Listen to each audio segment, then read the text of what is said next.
서울 외곽의 한 국밥집. 오후 2시가 넘은 시간이었습니다. 점심시간이 지나 손님들이 뜸해진 가게 안은 고요했죠. 구석진 테이블에 앉아있던 70대 노인 최강수는 비쩍 마른 손으로 숟가락을 들고 있었습니다. 강수의 손은 미세하게 떨리고 있었어요. 오래된 군복 바지에 낡은 운동화를 신은 그의 모습은 어딘지 쓸쓸해 보였습니다. 깊게 패인 주름 사이로 세월의 무게가 느껴졌죠. 식은 국밥 앞에서 그는 한동안 멍하니 앉아 있다가 천천히 숟가락을 입에 가져갔습니다. 국밥의 온기가 목구멍을 타고 내려갔어요. 하지만 그 따뜻함도 잠시였습니다. 갑자기 강수의 시야가 흐려지기 시작했어요. 가슴이 답답해지면서 숨쉬기가 어려워졌습니다. 무언가 잘못되고 있다는 것을 본능적으로 느꼈죠. 바로 그 순간이었습니다.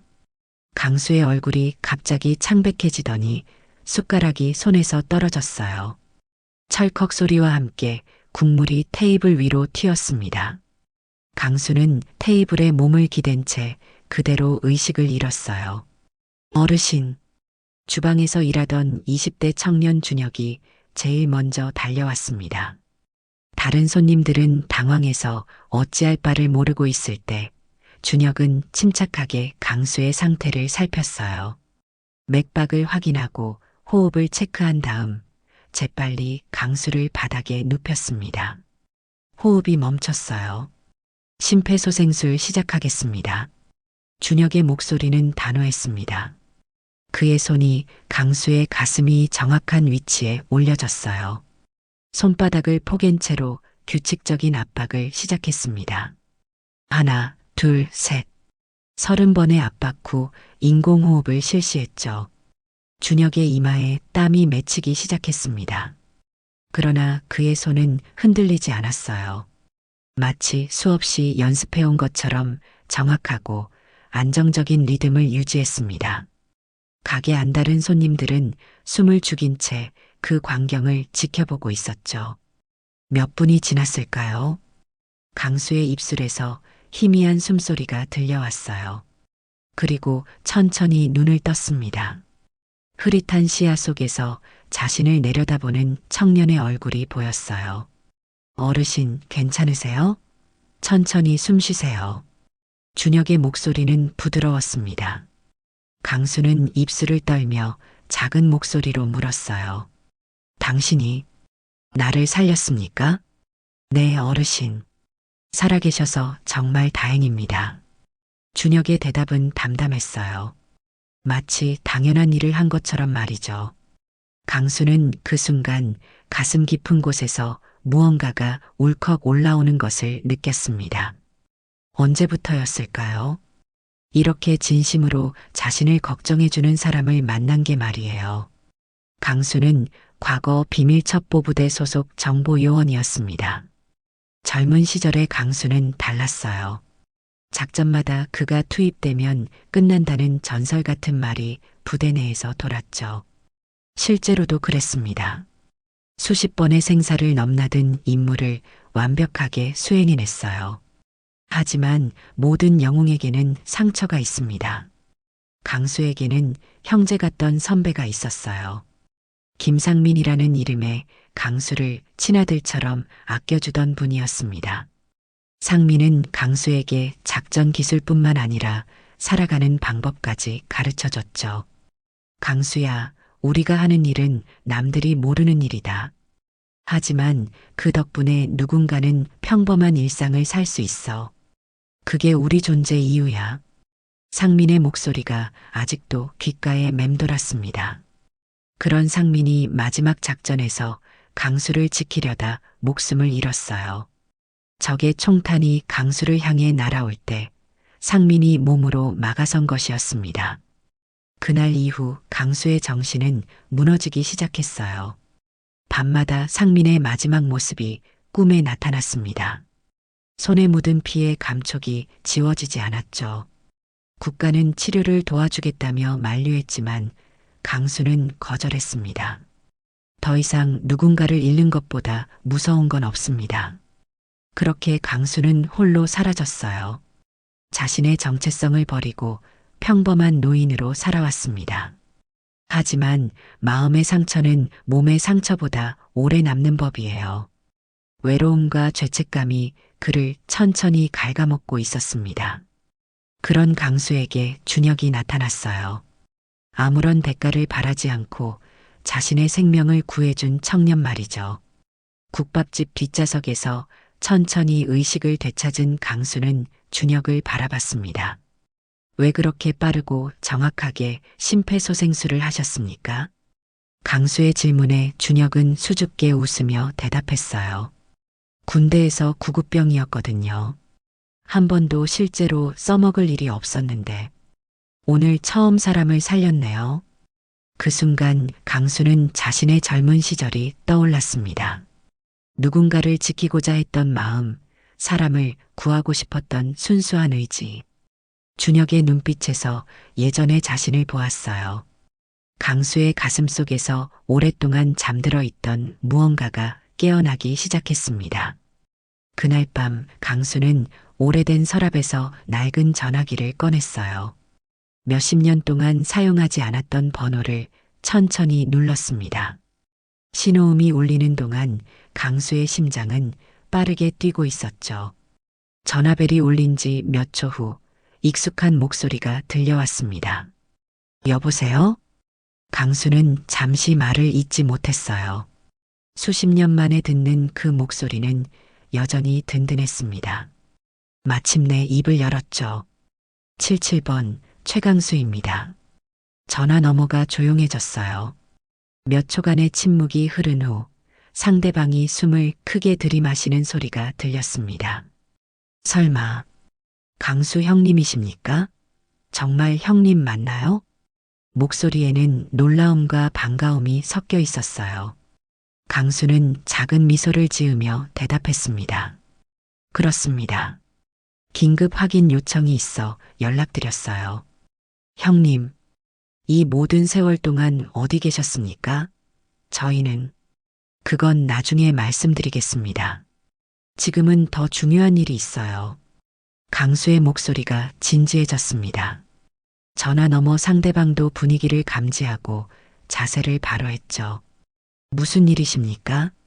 오늘 한 청년이 제 목숨을 구했습니다. 그 청년에 대한 보답을 전해야 할 이유가 생겼어요. 반드시 기록에 남겨야 할 사람입니다. 강수는 준혁에 대해 자세히 설명했어요.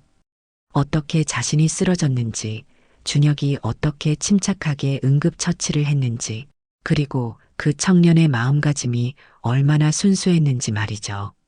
형님, 알겠습니다. 내일 오전에 확인팀을 보내겠습니다. 고맙습니다. 그런데, 네, 형님. 조용히 해주세요. 그 청년을 놀라게 하고 싶지 않습니다. 전화를 끊은 후 강수는 창밖을 바라봤어요. 달빛이 희미하게 방 안을 비추고 있었습니다. 오랫동안 잊고 있던 감정이 마음속에서 꿈틀거리고 있었죠. 바로 누군가를 위해 무언가를 하고 싶다는 마음이었어요. 준혁이 자신에게 보여준 건 단순한 응급처치가 아니었습니다. 그것은 한 인간이 다른 인간에게 보여줄 수 있는 가장 순수한 선이었어요. 아무런 조건 없이 아무런 대가를 바라지 않고 펼쳐진 진정한 인간애였습니다. 강수는 그날 밤 처음으로 편안한 잠에 들었어요. 오랫동안 그를 괴롭혔던 악몽 대신 준혁의 따뜻한 미소가 꿈속에 나타났습니다. 그리고 상민 선배의 목소리도 들렸죠. 잘했다, 강수야. 이제 내 차례다. 다음 날 아침 강수는 평소보다 일찍 일어났습니다. 오랜만에 느끼는 설렘이 가슴 한편에 자리 잡고 있었어요. 창밖으로 검은 승용차 5대가 조용히 국밥집 쪽으로 향하는 모습이 보였습니다. 아침 시간의 국밥집은 평소와 다름없이 분주했습니다. 준혁은 주방에서 국물을 끓이며 하루를 시작하고 있었어요. 어제 노인을 구한 일은 그에게 특별할 것 없는 당연한 행동이었습니다. 다만 그 노인이 무사했으면 좋겠다는 생각만 하고 있었죠. 그때였습니다. 가게 앞 도로에 검은 SUV 5대가 일렬로 정차했어요. 차량들은 모두 같은 모델, 같은 색깔이었습니다. 마치 군대의 차량 행렬처럼 정확하고 질서정연했죠. 첫 번째 차에서 정장을 입은 남성이 내렸습니다.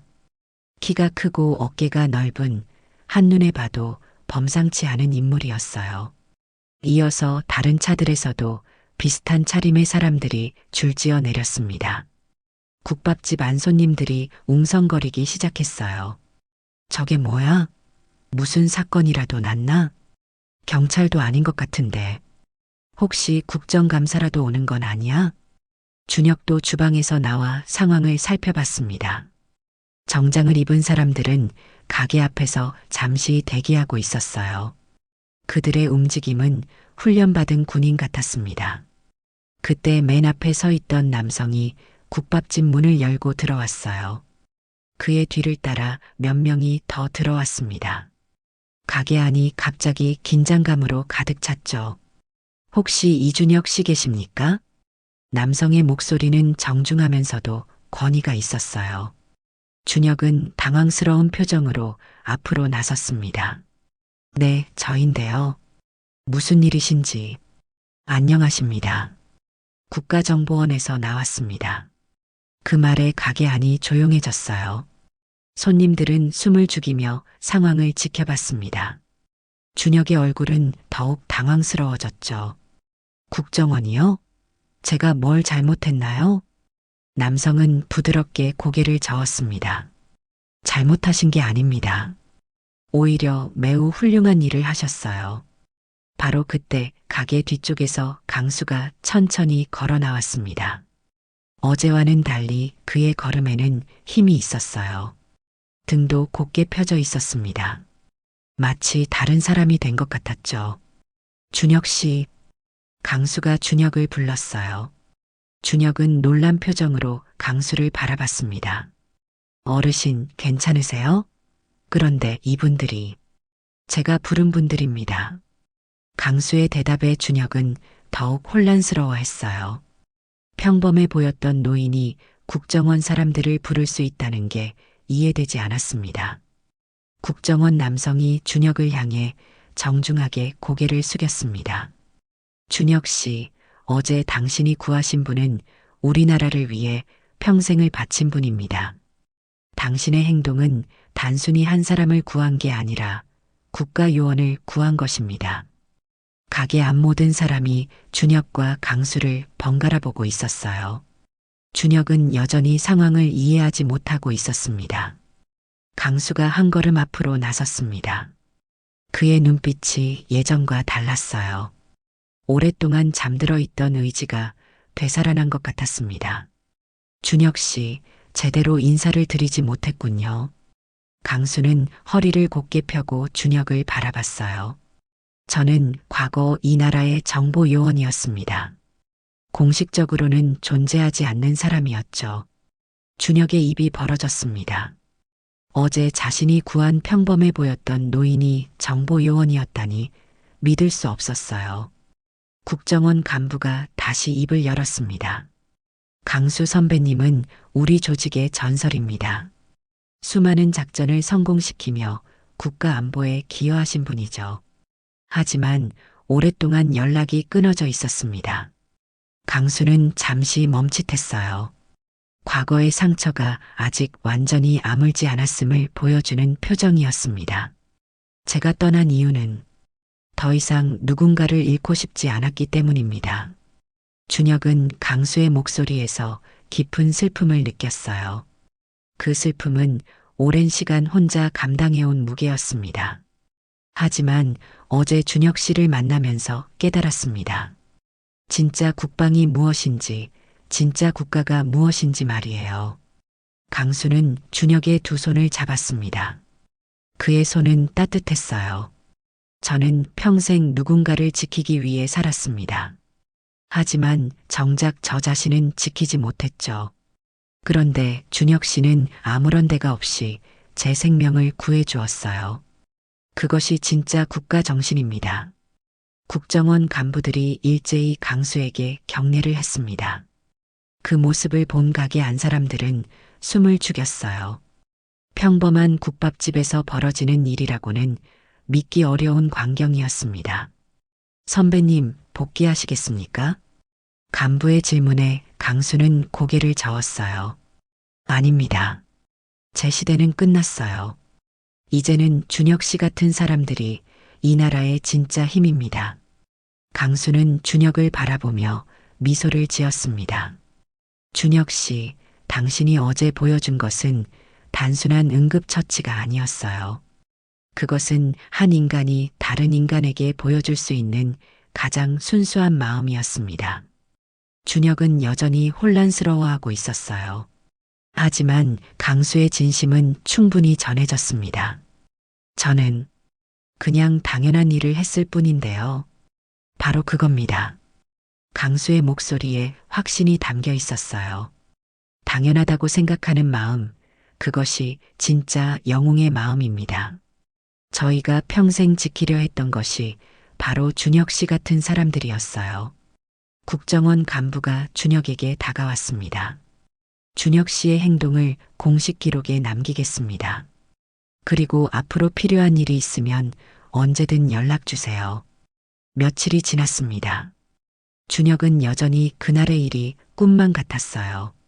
평범한 일상 속에서 갑자기 벌어진 일들이 현실감 없게 느껴졌습니다. 하지만 분명한 건 강수와의 만남이 자신에게 큰 의미였다는 것이었죠. 강수는 그 후로도 가끔 국밥집을 찾았습니다. 예전과는 달리 그의 모습에서 생기가 느껴졌어요.